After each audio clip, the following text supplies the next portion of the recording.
आगमकार ये कहना चाहते हैं, आप मोक्ष पथ पर आरूढ़ हो अथवा न हो, इसमें हमें ज़्यादा गम नहीं है, किंतु खेद उसमें होता है कि मोक्ष पथ पर नहीं चलते हुए यदि मान लो उसका उपदेश यदि विपरीत देने का पुरुषार्थ करता है, प्रयास करता है, वह सबसे ज़्यादा अपराधी सिद्ध होता है। मार्ग कभी भी दोषित नहीं होना चाहिए। जैसा आगम है उस आगम के अनुरूप ही उसका व्याख्यान होना चाहिए। आप चलो अथवा न चलो, इसमें बाधा बिल्कुल नहीं, किंतु उन्मार्ग का पोषण नहीं होना चाहिए, हिंसा का पोषण नहीं होना चाहिए, पाप का पोषण नहीं होना चाहिए, सत्य का समर्थन होना चाहिए। और सत्य का यदि समर्थन जिसमें नहीं है तो वहाँ पर वह अहिंसा की उपासना नहीं कर सकता, यह आगमकार का कहना है। क्योंकि वस्तुतः अहिंसा सबसे प्रधान धर्म माना जाता है, बल्कि एक ही धर्म है जो अहिंसामय धर्म है, और वह सुरक्षित तब रहता है उसके चारों ये परिकर माने जाते हैं। सत्य, अचौर्य, ब्रह्मचर्य और अपरिग्रह रूप जो धर्म हैं, ये चारों अहिंसा के पोषक हुआ करते हैं। इसलिए अहिंसा की आराधना करने के लिए आप कटिबद्ध हैं, इसलिए समय समय पर सत्य का ही सहारा लिया जाएगा। भूल करके भी स्वार्थवश हम असत्य का सहारा नहीं लेंगे, इसको संकल्पित आपको होना है। उसके बिना कदम कदम पर आपके लिए बहुत सारे ऐसे प्रसंग मिलेंगे और उससे प्रभावित होने के लिए गुंजाइश है, क्योंकि आकर्षण बहुत खराब चीज़ है।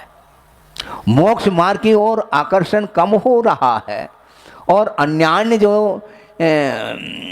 प्रयोजन है उस ओर जाने के लिए बहुत सारे आकर्षण आपको मिलेंगे, लेकिन उससे बच करके अपने को चलना है। इसलिए शुरुआत में हमने कहा था कि जगत में रहो किंतु जगत रहो, ये कहा है। सावधानी के साथ चलना है, हमने कई बार कहा और गुरुदेव ने कहा है, इसलिए मैं अपने तरफ से कोई भी उसमें बगार नहीं लगाता, ये ध्यान रखो। छौंक जिसको बोलते हैं, हम छौंक नहीं लगाना चाहते हैं, छौंक लगाना ठीक नहीं। गुरुदेव ने ये कहा था, अपना अनुभव मत बताओ, आगम दिखाओ। सुन रहे हैं आप? हाँ, संघ के लिए वह उपदेश था और ब्रह्मचर्य आदि भी उसमें शामिल थे, और उन्होंने एक प्रसंग दिया था उनके लिए संस्कार की दृष्टि से। उस समय किसी ब्रह्मचारी ने कहा आचार्य महाराज के लिए कि महाराज हमें अमुक महाराज के माध्यम से बहुत अनुभव मिला है। तो उस समय गुरुदेव ने कहा बैठो शांति से। हम बगल में हम भी बैठे थे, पूरा संघ बैठा था, दुर्ग की बात है। और उन्होंने ये कहा था कि अपना अनुभव मत बताओ, आगम दिखाओ। इसमें बहुत गहरा अर्थ छुपा हुआ है। वह ये है कि अनुभव सीमा को लेकर के हो सकता है, किंतु आगम सीमातीत है, यह ध्यान रखो। इसलिए प्रत्येक व्यक्ति का कल्याण यदि होगा वह आगम पद्धति से ही होगा। विधिवत चलिए आप, रुचिवत नहीं। हाँ, ये भी शब्द बहुत गहरा अर्थ देता है। विधिवत चलने का पुरुषार्थ करो, रुचिवत अर्थात अपने मन के अनुरूप नहीं चलना चाहिए। भोजन आप रुचिवत करते हैं, किंतु श्रमण लोग रुचिवत नहीं करते हैं, विधिवत करते हैं, ये ध्यान रखो।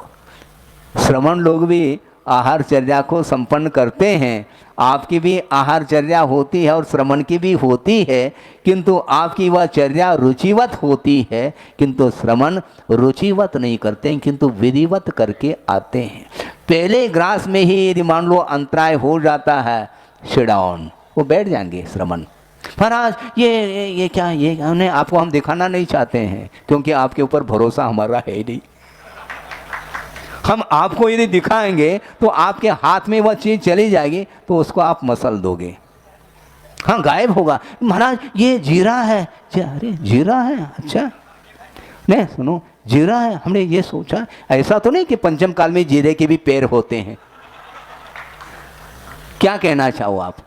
भाव उनका ये है कि किसी भी प्रकार से महाराज का आहार सानंद संपन्न हो, ये उसका उद्देश्य है। किंतु आचार्य कहते हैं अपनी समिति है, दूसरे के हाथ में उसको देने की बात ही नहीं, हम विश्वास नहीं करते हैं।